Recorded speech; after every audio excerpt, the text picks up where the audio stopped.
Like every US automaker, Ford isn't averse to wrapping itself in old glory when it wants to sell more product to patriotic Muricans. That's why Ford F-150 advertisements feature the sort of gravelly voiceovers that make Clint Eastwood sound slightly effeminate, and usually contain more denim than the whole of Montana. Yet, despite calling Michigan home for more than 100 years, Ford also continues to deny its home market a large percentage of its global model range. And while we don't really care if we don't get cars like the EcoSport and the Max, sometimes the neglect really hurts, damn it. As here, with the diesel version of the Focus ST sold in Europe and other parts of the world where compression ignition is taken seriously. To add some injury to that insult, the TC engine is also available in station wagon form. This slight might not be on the same level as that long-ago decision to deny us the Escort Cosworth, but it's fair to say that a performance wagon with a 182 horsepower diesel engine and a stick shift pretty much fills the whole bingo card of stuff we'd like but can't get. Which is why we took the first opportunity to get behind the wheel of one during a recent trip to Germany. Familiar? With key differences, the view from the driver's seat is almost identical to that in a U.S. spec Focus ST hatchback. You sit on the same mega grippy Recaro sports seats, grab the same chunky steering wheel, feel the same pleasingly bulbous gear change lever, and look at the same dashboard, featuring the same trio of stuck-on supplementary dials for oil and boost pressures and oil temperature.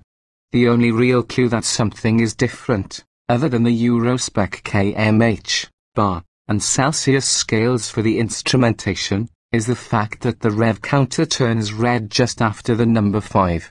The engine is a mildly reworked version of Ford's Euro spec 2.0-litre 4-cylinder turbodiesel, and although it's more than 60 horsepower adrift of its gasoline-powered sibling with the maximum 182 horsepower arriving at a lowly 3,500 revolutions per minute, it actually musters more torque, 295 lb-ft at 2,000 revolutions per minute.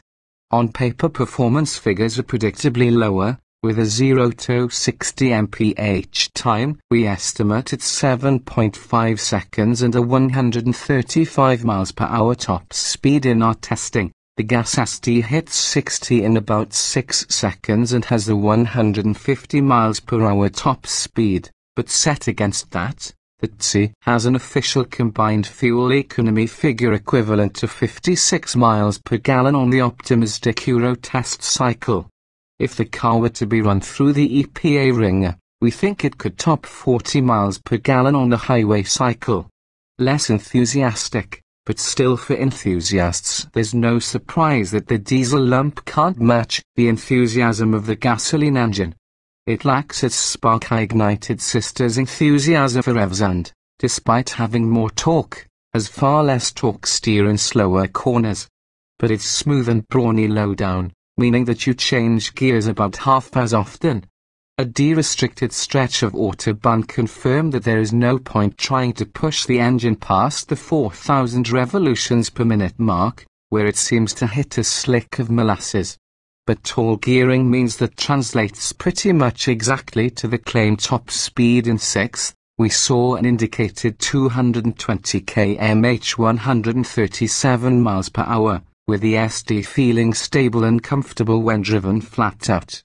The engine thrums and hums when worked hard, with a sound symposer cancelling out most tinkling harmonics at lower speeds. Despite being slower than the gasoline street, Ford hasn't softened the diesel version as Volkswagen does with the Golf GTD. That means firm spring and damper settings, which do an excellent job of keeping the body in check when asked to make frequent directional changes. They also, however, give a harsh ride over rough surfaces, especially at higher speeds. The electrically assisted steering shares the gasoline ST's quick crack and delivers similarly crisp front-end responses with less power and understeer, and the manual gearbox is just as slick as it is in the gasoline car. Indeed, Our test car's wagon bodywork probably made more of a difference to the car's high-speed dynamic behavior than did the diesel engine. Ford's numbers say the wagon is 53 pounds heavier than the hatchback, but even that relatively modest increase in mass at the rear of the car is obvious, making it noticeably less willing to tighten its line on an eased throttle. Or, in other words, slightly less amusing. The plus side is a reasonably cavernous load space, 33 cubic feet with the rear seats in place, 53 cubic feet with them folded. On the basis of the car's versatility and fuel efficiency, we're going to describe the diesel Focus ST wagon as the most sensible performance car in the world. Or rather, in those parts of the world that are allowed to buy such a compellingly different car, we've no doubt that US sales for a manual shifting diesel wagon would be limited, but it'd be nice to at least be offered the choice. American automotive journalists often claim that our nation's drivers would be happier if they'd just drive wagons, eschew hybrids in favor of diesels, and add a third pedal to their footwork regimen. And, of course, we're suckers for performance variants. So when Ford announced the Focus ST diesel wagon, a minute portion of the American motoring populace fell into a rather deep ennui. Here was another not-sold-here dream car. A practical, efficient, sporty runabout perfect for hauling a small family.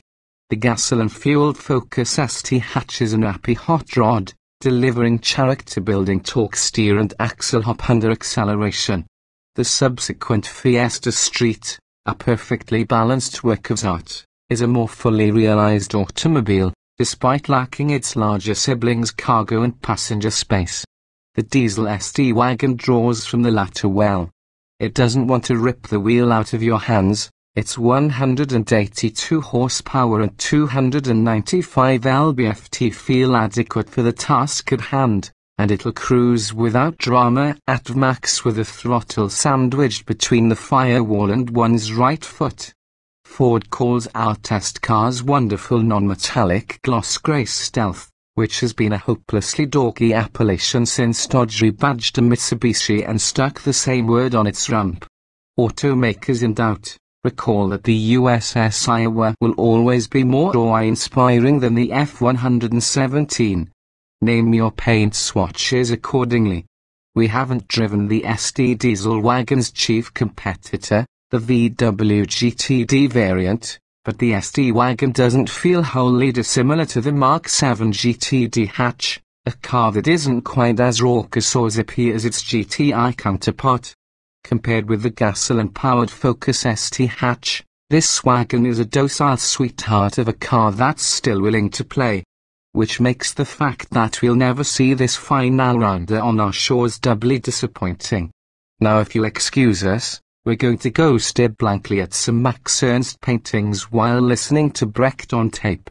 Davy G. Johnson.